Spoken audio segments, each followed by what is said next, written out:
আজ আপনাদের জন্য থাকছে আমাদের চ্যানেলের প্রথম সাইকো হরর থ্রিলার রাখিও না আর এর প্রথম পর্ব। নিজের ভাই ও দিদির মৃত্যুতে নিজেদের দায়ী করা একটি ছেলে ও একটি মেয়ের রাখির রাতের এক গা ছমছমে অভিযান দিয়ে সাজানো আমাদের এই বিশেষ নিবেদন। এই গল্পটা অবশ্যই হেডফোনে শুনুন। আর একটা বিশেষ অনুরোধ, আমাদের চ্যানেলে সাবস্ক্রাইব যেমন অবশ্যই করবেন, তেমনি শেয়ার কমেন্ট করতেও ভুলবেন না কিন্তু। ডিজিটাল মাধ্যমে ওটিপি, ভুয়ো কলের মতো বিষয়গুলি নিয়ে অবশ্যই সতর্ক থাকুন। ধূমপান এবং মদ্যপান বর্জন করুন। নিয়মিত স্বাস্থ্য পরীক্ষা করান। জীবনের কঠিন সময়ে মন শান্ত করতে একটা ভালো গল্প অথবা একটা কবিতাই যথেষ্ট। আর তাই শোনো বলি কানে কানে, আপনাকে শোনায় সেই কথাগুলো যা হয়তো আপনার মনকে হালকা করে সমস্যা সমাধানের পথ্য হয়ে ওঠে। আমরা আপনার পাশে আছি শব্দের মাধ্যমে। শুক্রবার ঠিক রাত 9:05 আমাদের নিজস্বতা ফ্রাইডে অরিজিনালসে। পাশে থাকুন, শুনতে থাকুন। শোনো বলি কানে কানে, কান পাতলে গল্প গুজব।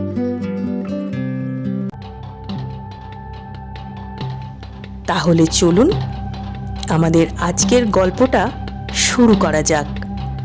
রাখি স্পেশাল এই সাইকো হরর থ্রিলার গল্পটি লিখেছেন সাংবাদিক পার্থপ্রতিম চন্দ্র। শুরু হচ্ছে রাখিও না আর।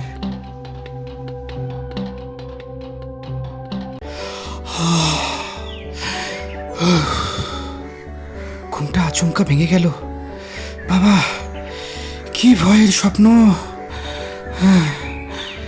মনে হচ্ছিল যেন কেউ দড়িটা খুলে দিতেই উপর থেকে ধপ করে মেঝে এসে পড়লাম। ভয়ের স্বপ্নটা এত বাস্তব দেখাচ্ছিল। মনে হচ্ছিল যেন একটা দড়িতে ঝুলছি।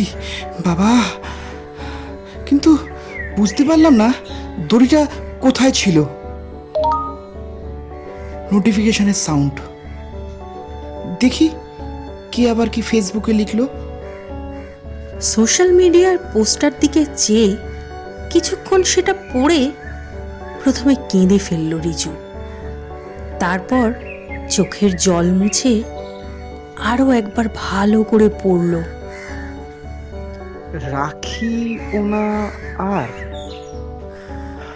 রাখি মানে শুধু খুশির দিন নয়, রাখি মানে কখনো কখনো একটা শূন্যতা, একটা নাম ধরে ডাকার মানুষটাকে আজ আর পাওয়া যায় না। তেমনই কিছু ভাই, দিদি, বোন বা দাদাকে হারানো মানুষদের জন্য আগামী 9 অগস্ট জোকার ঘোষপুকুর মাঠের পাশে আয়োজন করা হয়েছে এক অভিনব রাখিবন্ধন উৎসব। এই উৎসব শুধু তাদের জন্য যারা হারিয়েছেন জীবনের প্রিয় ভাই বা বোন, দাদা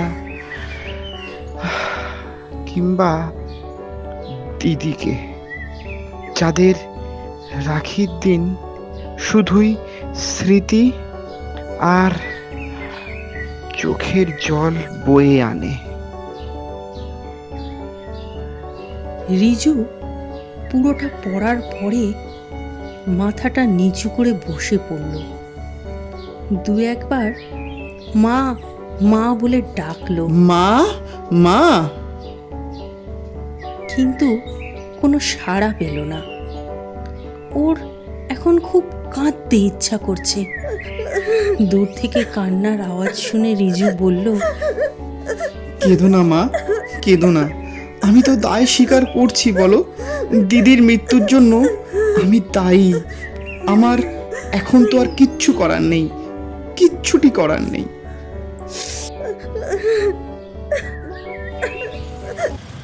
জানলা দিয়ে বাইরের দিকে তাকালো তিথি। উড়ালপুলের ওপর দিয়ে যাওয়ার পর গাড়িটা সেখান থেকে নামার মুখে একটা ট্রাফিক সিগন্যালে দাঁড়িয়ে আছে অনেকক্ষণ।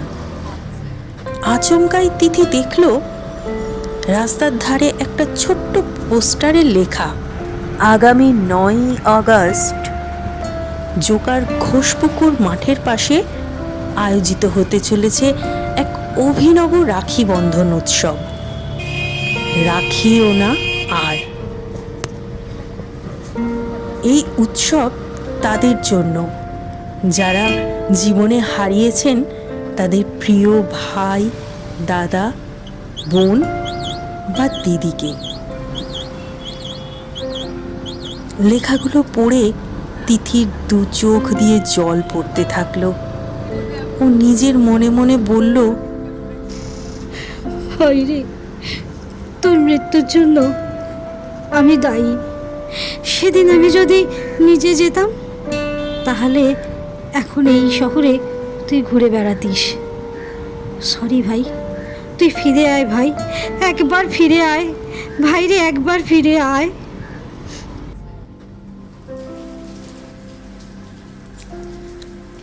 আজ সারাদিন রাখিতে খুব বৃষ্টি হয়েছে। রাখিটা অবশ্য বর্ষাকালেই হয় মোটামুটি। হ্যাঁ, প্রতি বছরই এই দিনটায় বৃষ্টি হয়, কিন্তু এবছর বৃষ্টিটা যেন অনেকটাই বেশি। শহরের অনেক জায়গাতেই জল জমে গেছে। রাখির সন্ধ্যাটার আজ তাই খুব তাড়াতাড়ি বয়স বেড়ে যেন রাত হয়ে গেছে। অয়ন খুব ব্যস্ত এখন। একে একে ভাই বোনেরা সব এসে পড়ছে। সব চেয়ারগুলোর পাশে জলের বোতল দেওয়া হয়েছে কিনা চেক করে বুঝলো নান্টুটা বেটা ফাঁকি মেরেছে। কাউকে কিছু না বলে নিজেই বোতলগুলো নিয়ে এসে রেখে দিল। এই রাখিও না আর অনুষ্ঠানের আসল উদ্যোক্তা অয়নী। ওর সঙ্গে আরও 5-6 জন বন্ধুরা আছে। গত 3 বছর ধরে অয়নী এই ভাই বোন হারাদের জন্য এই আয়োজনটা করছে। প্রতি বছরের অনুষ্ঠানে শেষে ও চোখের জল নিয়ে বাড়ি ফেরে। এটাই ওর সারা বছরের বেঁচে থাকার রসদ। আচমকাই অয়নকে একজন ডেকে উঠল। দাদা, সবাই তো এসে গেছে, তাহলে শুরু করা যাক। বৃষ্টিটা আবার বাড়লো, আর মনে হয় না কেউ আসবে। 9টা তো বেজে গেল, তবে আমার মনে হয় এখনো দুজনের আসা বাকি আছে।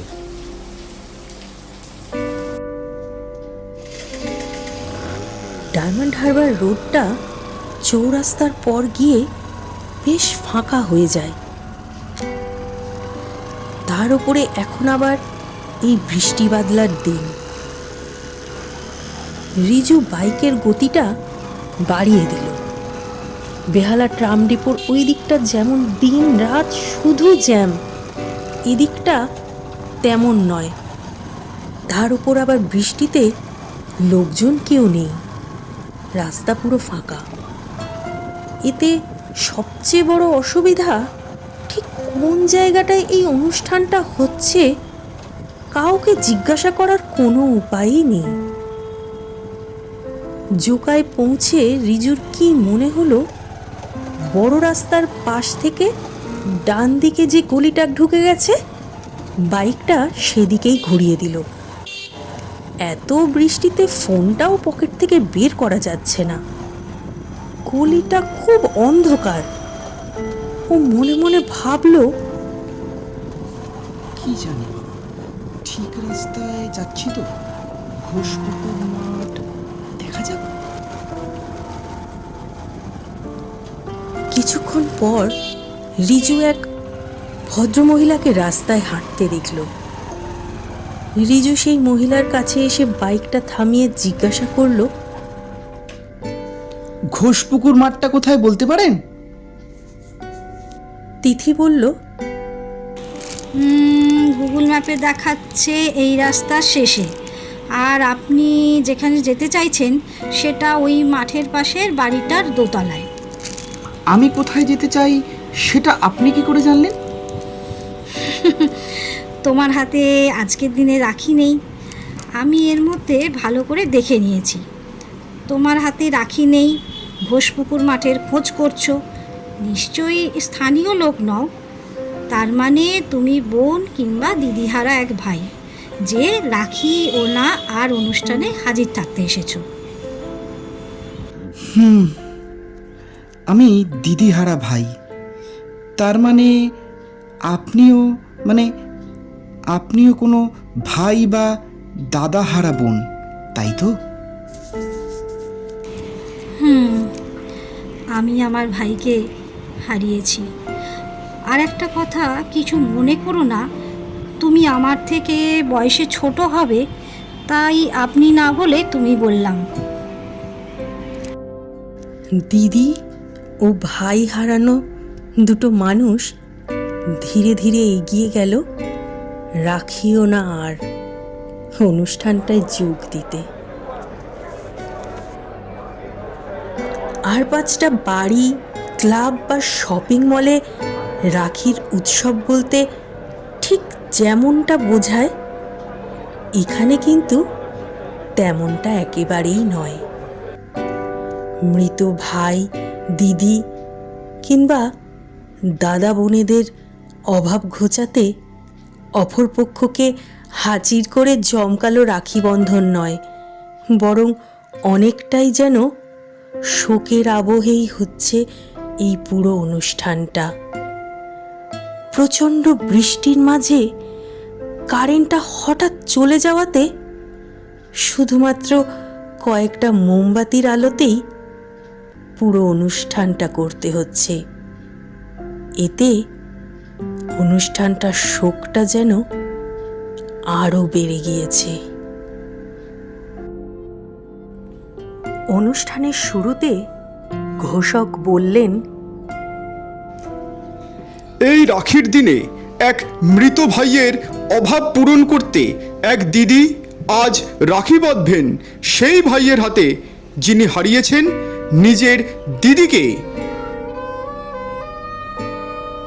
নমস্কার, আমার নাম রাই। এই বন্ধন শুধু সুতোর নয়, এটা স্মৃতির, এটা যন্ত্রণার, এটা ক্ষমার। নমস্কার, আমি অব্র। আচ্ছা, রাখি তো বাঁধছিস, কিন্তু আমাকে চিনে নাকি অচেনার খাতিরে?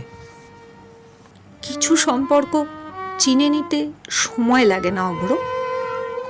হয়তো এটা সেই টান যেটা পৃথিবীর পরে থেকেও ছিঁড়ে যায় না। ঘোষক আবারও বলে উঠলেন, টালিগঞ্জের অভ্র রায়ের দিদি স্নেহা 3 বছর আগে জ্বরে মারা যায়।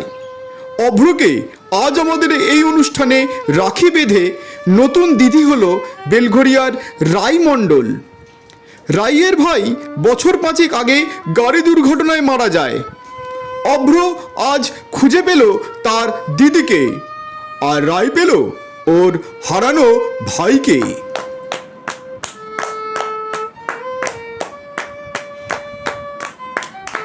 এবার আমরা রাখি পরানোর জন্য ডেকে নেব প্রিয়াঙ্কা আর সুদীপকে। প্রিয়াঙ্কা এসেছে লেক গার্ডেন্স থেকে, আর সুদীপ থাকে কলেজ স্ট্রিটের কাছে। Welcome Priyanka, welcome Sudip. হ্যাঁ, এদিক দিয়ে আসো। নমস্কার, আমি প্রিয়াঙ্কা। আর আমি সুদীপ। গত বছর শীতকালে এভাবেই চলতে থাকে রাখিও না আর। আর আর 3 বছর আগে ভাই বোনেদের আমি আমার বোনকে এই অনুষ্ঠান।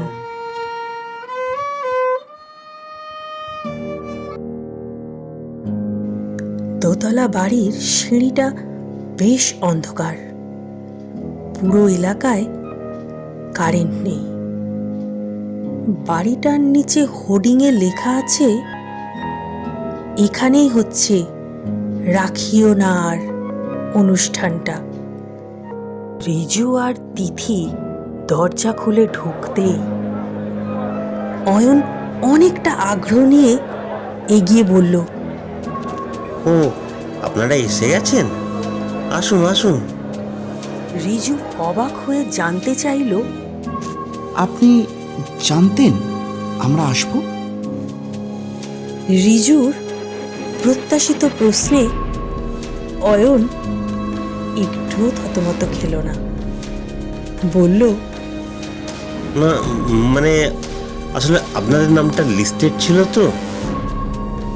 এবার তিথি অবাক হয়ে প্রশ্ন করে, কিন্তু আপনি এমন করে বললেন যেন আমরা আপনাকে কথা দিয়েছিলাম আমরা আসব। অয়ন কিছু একটা বলতে যাবে, নান্টু না, হই হই করে না, ছুটে গেল। অয়ন বলল, আরে পালাস না, এত ভয় পাচ্ছিস কেন? ভয় পাবো না? কি বলো, মোমবাতি দুটো নিভে গেল যে। আরে বাবা, ভয়ের কি আছে? আমি জানলা দুটো বন্ধ করে দিচ্ছি।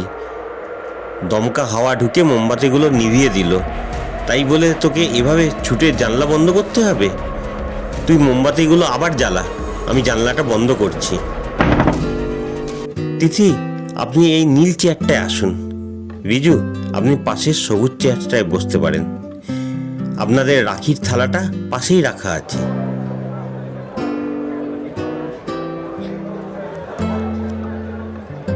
অনুষ্ঠানটা বেশ সুন্দরভাবে এগিয়ে চলেছে। এখনো পর্যন্ত মোট 12 জন রাখি বন্ধনে আবদ্ধ হয়েছে। কোনো ভাই ফিরে পেয়েছে তার হারিয়ে যাওয়া দিদিকে, আবার কোনো বোন খুঁজে পেয়েছে তার দাদাকে। তাদের প্রত্যেকের গল্পগুলো প্রায় একই রকম। ভাই বা দাদার মৃত্যু, কিংবা কোনো দিদি বা বোনকে হারানো। ঘোষকের বদলে এবার অয়ন নিজেই মাইক নিয়ে অনেক কথা বলতে থাকলো। ওই যে আঁখি, ওর ভাই নেই আর, কিন্তু আজ সে রাখি বাঁধবে আর এক ভাইয়ের হাতে যার বোন আর নেই। বন্ধন এখানেই তৈরি হয়, অনুভব দিয়ে, আত্মা দিয়ে। অয়নের কথাগুলো শুনে হাততালি পড়ছে। এর মধ্যে একজন দাদা রাখি পরে প্লেট থেকে 2টো মিষ্টি তুলে বোনকে খাওয়াতে গিয়ে নিজেই খেয়ে নিল। আজই তৈরি হওয়া নতুন সম্পর্কে বোন তাতে ভীষণ রেগে গেল। এইরকম খুনসুটি খুব চলতেই থাকলো। সবাই সেটা দেখে খুব হাসলো। এমনকি এখানে আসার পর থেকে গুমোট হয়ে বসে থাকা তিথিও হেসে ফেললো এটা দেখে। সব মিলিয়ে অনুষ্ঠানটা বেশ জমে উঠেছে। এই অনুষ্ঠানে শোক মুছে এখন একটা উৎসবের আমেজ এসেছে। আসলে শোক এমন একটা জিনিস, অনেকটা জমাট বাঁধলে একটা সময় আসে যখন ঘন কালো মেঘটা বৃষ্টি হয়ে ঝরে নীল আকাশে পরিণত হয়। এই রাখির অনুষ্ঠানটাও তেমনই একটা জায়গায় এসে পৌঁছেছে। এর মাঝে একজন ভায়োলিন বাজাতে শুরু করেছেন, আর সেই ভায়োলিনের সুরে সুর মিলিয়ে প্রায় সকলেই গান ধরল।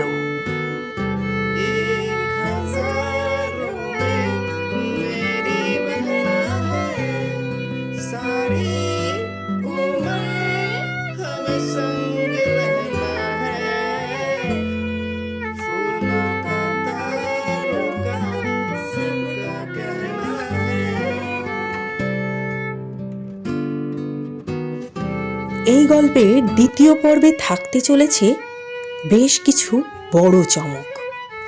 আমরা আগেই বলেছিলাম এটা একটা সাইকো হরর থ্রিলার, তাহলে বুঝতেই পারছেন এখনো অনেক ভয় পাওয়া বাকি আছে, যা দ্বিতীয় পর্বের জন্য তোলা রইল।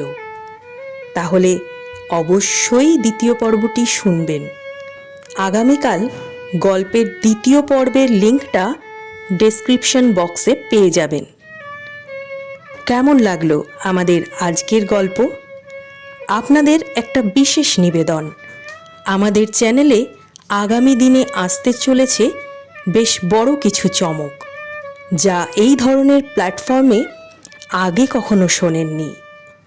এই কাজগুলো করতে আমাদের ইউটিউব অ্যালগরিদমের সাহায্য দরকার, আর তার জন্য দরকার আপনাদের কিছু ছোট ছোট সাহায্য, যা আমাদের কাছে খুব বড় কিছু হয়ে উঠতে পারে। ঠিকই ধরেছেন, আমাদের চ্যানেলটা সাবস্ক্রাইব, ভিডিওতে লাইক, কমেন্ট আর শেয়ারের কথা বলছি। জানি এসব শুনে শুনে আপনি অভ্যস্ত, তবুও বলবো অনেক মানুষের সুস্থ বিনোদনের একটা ছোট্ট অংশ হতে আমাদের এই প্রয়াসটা আপনাদের এই একটা ছোট্ট লাইকে সফল হতে পারে। তাই আমাদের পাশে থাকুন। আপনারা এতক্ষণ শুনছিলেন আমাদের নিজস্বতা ফ্রাইডে অরিজিনালসে এই মাসের প্রথম সাইকো হরর থ্রিলার, সাংবাদিক পার্থপ্রতিম চন্দ্রের লেখা গল্প রাখিও না আর। গল্পের চরিত্রবিন্যাসে সাহায্য করেছেন সূত্রধর আমি রীতা পালচন্দ্র, রিজু পার্থপ্রতিম চন্দ্র, তিথি পিয়ালি নিয়োগী, অয়ন সৈকত নিয়োগী, রায় পুষ্পিতা দে, অভ্র দেবাত্রেয় নিয়োগী, নান্টু শুভায়ন রায়। বেহালায় সঙ্গত দিয়েছেন সৈকত নিয়োগী। ধন্যবাদ।